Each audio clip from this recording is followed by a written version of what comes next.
So let's summarize those cash flows. Year zero, 550,000 cash outflow.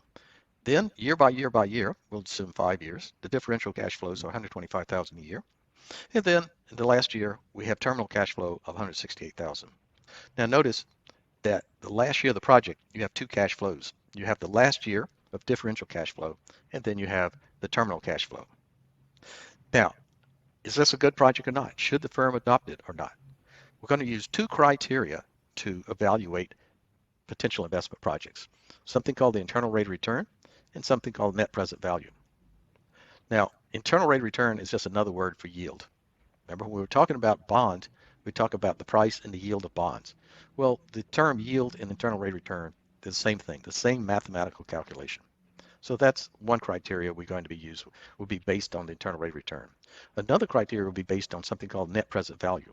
And that's just simply the present value of the cash inflows minus the initial cash outflow. So those are the two criteria we're going to use. Now, I said that capital budgeting, like bond valuation and stock valuation, they're all just based on time value of money.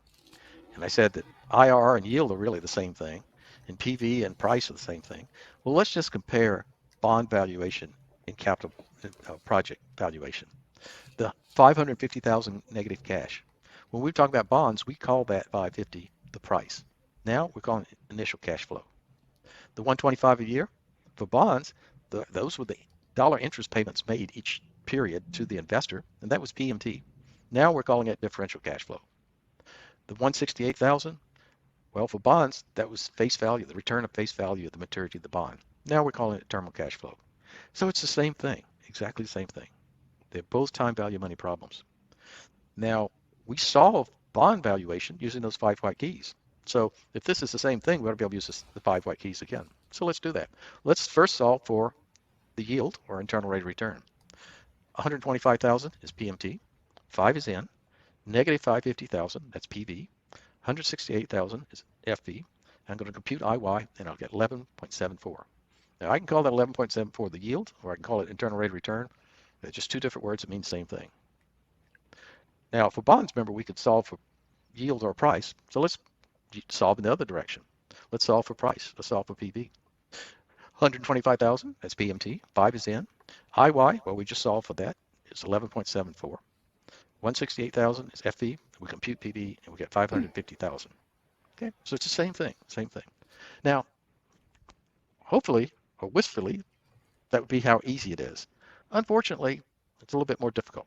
And the problem is, while for bonds, those differential cash flows, the annual cash flow to the investor, they're the same number every year. But typically for capital investment projects, they are not the same number. And because of that, we got to use a different procedure. So let's just have a new example. This is a new illustration. I've changed the numbers around a little bit. And now the initial cash flow is negative 500,000. The differential cash flows, year one, 125,000, year two, 225, year three, 200,000. And then the terminal cash flow is 100,000. Then we want to calculate internal return and net present value, the two criteria that we're using to evaluate an investment project. Unfortunately, this is a complicated procedure you got to go through to solve for these. These are the two grids. The grid on the left is how you solve for internal rate of return. The one on the right is how you solve for net present value. And these grids are just the exact keystrokes you use to go through to solve. Each blue cell represents a keystroke. So let's go through. On the left, we're going to solve for internal rate of return. Now, the first thing we have to do, remember when we were solving for bond valuation, we always had to say we need second clear work, second clear TVM. Well, now we're going to be using the cash flow key. And there's another register, the cash flow register, that stores numbers in the calculator. So we want to make sure that that is empty. We don't want any numbers in there. So down there below in red, here's the procedure we need to do. We need to hit the CF key. Now the CF key is up there, right above the white IY key on your calculator. You're going to hit the CF key, then hit second, the yellow key, and then clear work down there in the lower left-hand corner. That clears the register. So now we're ready to solve this problem. So we're going to go through this grid just like we're reading a book, left to right, and then row after row after row. So the first step, we're going to hit the CF key. We're going to type 500,000, hit the plus minus key, and then enter. Hit the enter key up there in the top row. Then hit the down arrow. Now the down arrow is right up there on the top row of your calculator, right next to the on-off key. So you hit the down arrow, 125,000, enter. Down arrow, down arrow. You hit down arrow twice.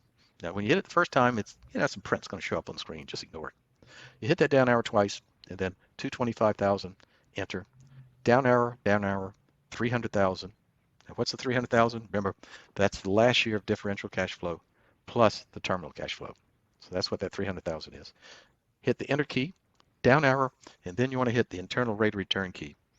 And that key is just right above the white PMT key on your calculator. And then hit compute, and we'll get 12.46. That's the internal rate of return. Now, if you encounter a problem like this in the OA, put it off to the very end. It's very easy to make mistakes, burn up a lot of time. Put it off to the very end. Go through and solve all the concept questions and the easy calculation questions first. Now, it just takes a little practice to remember this. There's no logic to it. It's just a mechanical process. It's like learning to type. So you just need to practice. I mean, you don't even need to change the numbers and everything. Just practice the keystrokes so you can remember on the OA. Now, on the right is a procedure for solving the net present value. Now, everything's exactly the same until you get down to the point where on the left we hit the IRR key. But now we're going to hit the NPV, net present value key. And that key is right above the white PV key on your calculator. So when you hit the NPV key, it's going to come back. It's going to have a little question mark. And it says, what is the discount rate? Well, remember, if you're getting present value of some cash flows, you're going to have some interest rate to use. And remember, sometimes the interest rate is referred to as a discount rate when you're getting present value. Well, which discount rate we use? Well, as we'll discuss in a few minutes, we're actually going to use the WACC of the company as a discount rate. Remember, WACC is the overall cost of financing for the firm. So I'm going to type in 8%. I'm going to hit the enter key, then down arrow, then hit compute, and I'm going to get 46,792 is my net present value. So what is that? What is that? So if I take the present value of those three cash inflows, the 125,000 in first year, 225 in second, 300 in third, the present value of those cash flows is 546,792. So then if I subtract the initial investment of 500,000, that's what that 46,792 is. The net present value of the cash flows. Okay, so those are the two ways we're going to solve for criteria that we will use to evaluate a project. We're going to use IRR and we're going to use NPV as our metric to decide, is this a good project or not? How do we use those? We have two rules, and they're consistent. That is, they come to the same answer. The first is the so-called IRR rule, internal rate of return. And you adopt the project if the internal rate of return is greater than WACC. So what's the meaning behind that?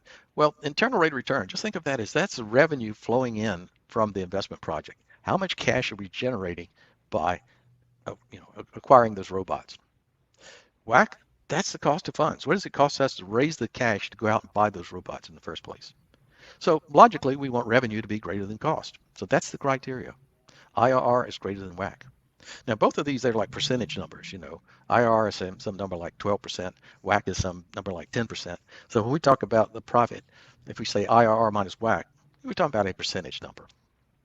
Now, the second rule is we want the net present value to be greater than zero using WACC as a discount rate. So remember, what is net present value? It's the present value of the cash inflows minus that initial cash outflow. So present value is going to be a dollar amount. In our previous example, it was $46,000 plus some amount. So think of it this way, net present value is the dollar profit from a transaction, from a potential investment project. Now, these two rules are consistent. If IRR is greater than WACC, NPV will be positive. If NPV is positive, then that means that IRR is greater than WACC. So they're consistent results. However, NPV is the best method. It's the preferred rule. And the reason is there are some technical reasons why IRR doesn't work very well, but we don't have to worry about that. Just remember, NPV is the preferred method. So what does it mean when we say we're going to adopt this project if NPV is greater than zero? We accept it. If NPV is greater than zero, that means that this project, the return on the project exceeds the required return on both bonds and stock. Remember, what's WACC? WACC is the average of the required return on bonds and the required return on stock, taking into consideration the proportions of stock and bond that the company uses. When we say NPV is positive, if we adopt the project, the stock price will increase. And remember, that's the goal of the firm, to make stock price increase. Now, if NPV is negative, we reject the project. In that case, if it's negative, then the return on the project does not exceed the required returns on both stocks and bonds. It might exceed the bond one, but it doesn't exceed both of them. And so we don't want to invest in that because if we did, it would decrease the stock price. So when we say net present value is positive, we mean if it's, the net present value is 100,000, that means we're adding $100,000 to the value of the firm. And what does that mean? That means the increase in the stock price will increase to reflect that increase in the value of the firm. Now, so far, this looks pretty cut and dried. We just do a few calculations and we come up with the answer. But remember principle number 4 of finance, uncertainty. We're always making decisions under uncertainty in finance. Let's look at this graph. Now, this is not calculations you need to worry about. It's just to illustrate. Right in the middle is the forecast. That's what we forecast when we were evaluating this project. We said we're going to have $500,000 in negative and then some cash inflows and so forth.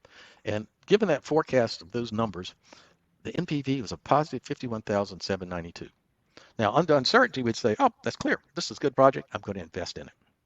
But the problem is that 125,000 a year, that's a forecast of future cash flows. And every time we forecast the future, we know we're not going to be 100% correct. So typically firms use an analysis, sometimes referred to as scenario analysis, or sometimes it's called sensitivity analysis or simulation analysis or stress tests, a variety of things. But what you're really doing is saying, what can go wrong? What if cash flows are lower than we project? What if cash flows are greater than what we project? So you run various scenarios. So over here we have a pessimistic scenario. The cash flows are lower than we had forecast. And if that occurs, we'd have a net present value of negative 47,000. On the other hand, if cash flows are higher than we expect, we'd have net present value of 95,000. So do we accept or reject this project? Do we adopt it? Again, this is going to depend on the degree of risk aversion. Now, some decision makers would look at that, and if the decision maker is very conservative, very risk averse, that decision maker may look at the pessimistic scenario and say, I could lose 47,000. We're not going to adopt that project. Not going to take that risk. On the other hand, another decision maker may look at it, and this decision maker may be more risk tolerant, and look at it and say, well, yeah, that's a possibility, but every investment has a potential risk of losing money, but this looks like pretty good. 51,000 forecast, and then if things turn out a little bit better, 95,000 NPV, and I was kind of very conservative in that base case forecast to start with, so I'll adopt that project. It's a great project. So once you start making a decision under uncertainty, there's not necessarily a correct decision. One decision maker may reject that potential investment project, another one might accept it.